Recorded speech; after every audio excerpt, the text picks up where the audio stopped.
वर्षा के दिन थे। तालाब लबालब भरा हुआ था। मेंढक किनारे पर बैठकर एक स्वर में टर टर कर रहे थे। कुछ लड़के स्नान करने लगे। वे पानी में कूदे और तैरने लगे। उनमें से एक ने पत्थर उठाया और एक मेंढक को मार दिया। मेंढक कूदकर पानी में चला गया। मेंढक का कूदना देखकर लड़के को बड़ा मजा आया। वह बार बार मेंढक को पत्थर मारने और उन्हें कूदते देखकर हंसने लगा। पत्थर लगने से बेचारे मेंढक को चोट लगती थी।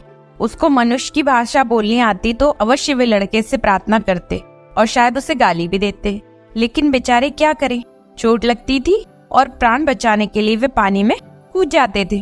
अपनी पीड़ा को सह लेने के सिवाय उनके पास कोई उपाय नहीं था। लड़का नहीं जानता था कि इस प्रकार खेल में मेंढकों को पत्थर मारना या कीड़े मकोड़े पतंगे आदि को तंग करना अथवा उनकी जान ले लेना बहुत बड़ा पाप है। जो पाप करता है उसे बहुत दुख भोगना पड़ता है और मरने के बाद यमराज के दूत उसे पकड़कर नरक में ले जाते हैं। वहाँ उसे बड़े बड़े कष्ट भोगने पड़ते हैं। लड़के को तो मेंढक को पत्थर मारना खेल जान पड़ता था। वह उन्हें बार बार पत्थर मारे जा रहा था। इसे पकड़ ले चलो। लड़के ने पीछे से जो यह बात सुनी तो मुड़कर देखने लगा। उसने देखा कि 3 यमदूत खड़े हैं।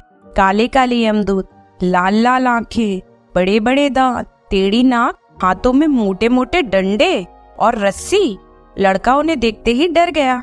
उसने साथियों को पुकारा, पर वहाँ कोई नहीं था। वह खेलने में लग गया था और बाकी लड़के स्नान करके चले गए थे। पकड़ लो इसे, यमदूत ने दूसरे से कहा। यह तो गुबरेले जैसा घिनौना है। दूसरे यमदूत ने मुख बनाकर पकड़ना अस्वीकार किया। मैं इसे नहीं छू सकता, यह बड़ा नीच है, मेरे हाथ मैले हो जाएंगे। तीसरे ने कहा, तब इसे फंदे में बांध लो और घसीटते हुए लेके चलो, पहले ने सलाह दी। लड़का यह सुन रहा था। उसके प्राण मानो निकले जा रहे थे। उसने बड़ा साहस करके पूछा, मुझे कहाँ ले जाओगे? नरक में। और कहाँ? जहाँ सारे पापी जाते हैं और जाते ही तेल में पकाए जाते हैं, पकौड़े के समान। एक यमदूत गरज कर बोला, पकौड़े के समान? लड़के को माता की पकौड़ी बनाना स्मरण हो आया। बाप रे, मैं पकौड़े के समान पकाया जाऊंगा? मैंने तुम्हारा क्या बिगाड़ा है? मुझे छोड़ दो। लड़के ने गिड़गिड़ाकर प्रार्थना की, तू पापी है, तू महाअधम है। अब यदि कभी पाप ना करे तो छोड़ सकते हैं। यमदूतों में बड़े ने कहा, मैं शपथ खाता हूँ कभी पाप नहीं करूँगा। लड़के ने बिना सोचे समझे दोनों कान पकड़कर प्रतिज्ञा की। यमदूत तुरंत छूमंतर हो गए।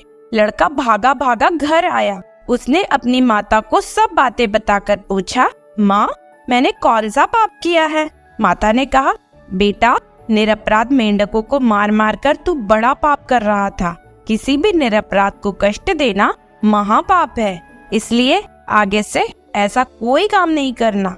माँ ने कहा तो बेटे ने शपथ ली कि आगे से वह किसी भी निरीह जीव को नहीं सताएगा।